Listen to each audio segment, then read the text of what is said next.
Hi guys, welcome back to mister Babu YouTube channel. మన మార్కెట్లో దొరికేటువంటి మసాలాలు మరియు పసుపు, కారం వంటి పదార్థాలలో అనేక రసాయనాలు మరియు మన శరీరానికి హాని కలిగించే పదార్థాలు ఉండటం వల్ల మనకు తెలియకుండానే మన ఆరోగ్యం నెమ్మదిగా పాడవుతోంది. మన పెద్దల కాలంలో ప్రతి ఒక్కరూ వంటలో ఉపయోగించే మసాలాలను ఇంట్లోనే తయారు చేసుకునేవాళ్ళు. కాలం మారింది.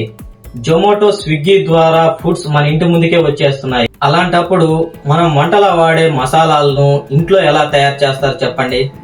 దీన్ని ఆసరాగా తీసుకునే కొంతమంది నాణ్యం లేని మరియు శరీరానికి హాని కలిగించే పదార్థాలను తయారు చేసి మార్కెట్లోకి తీసుకొచ్చి డబ్బు చేసుకుంటున్నారు. ఉదాహరణకు పసుపు మరియు కారం, అలాగే అనేక రకాల మసాలాలు మార్కెట్లో దొరుకుతున్నాయి. వీటిని మనం రుచి కోసం మరియు కలర్ కోసం అనేక విధాలుగా ఉపయోగిస్తున్నాము.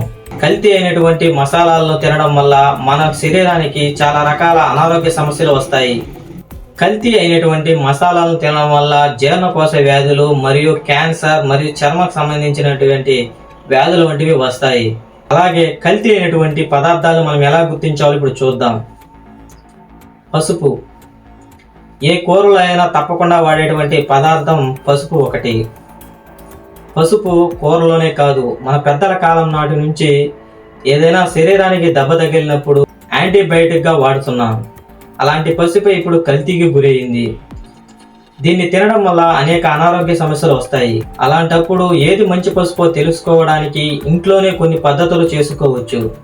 ఒక గ్లాసులో నీళ్లు తీసుకుని అందులో 1 టీ స్పూన్ పసుపు వేసి బాగా కలిపి 10 నిమిషాలు ఉంచాలి. అప్పుడు ఆ నీళ్లు మరీ పసుపుగా మారితే అది కల్తీ అయిన పసుపుగా గుర్తించాలి.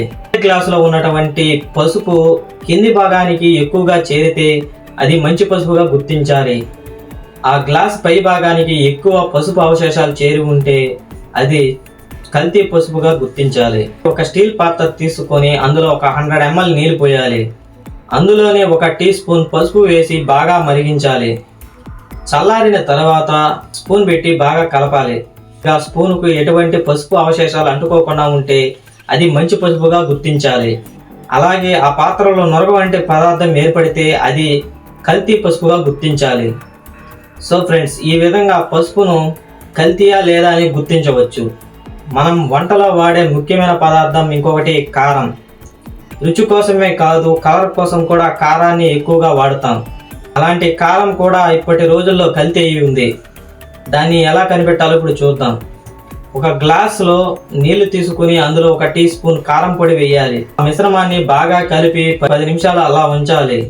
గ్లాసు పై భాగంలో కారం యొక్క అవశేషాలు మిగిలి ఉంటాయి.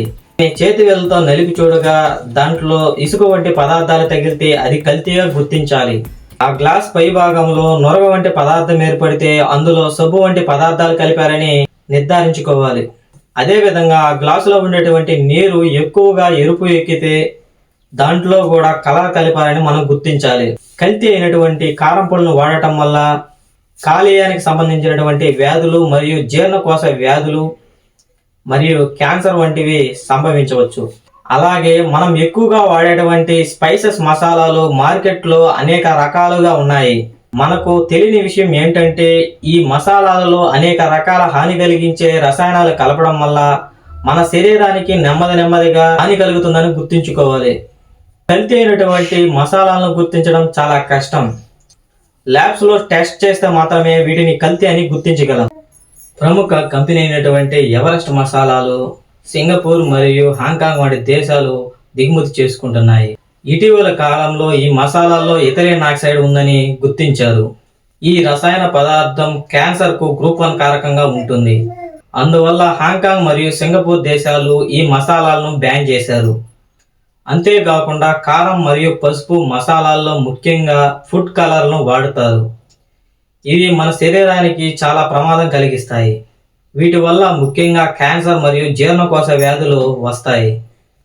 సో ఫ్రెండ్స్, మీ ఆరోగ్యం కాపాడుకోవాలంటే మీ ఇంట్లో తయారు చేసేటువంటి పదార్థాలను వంటకు ఉపయోగించుకోండి.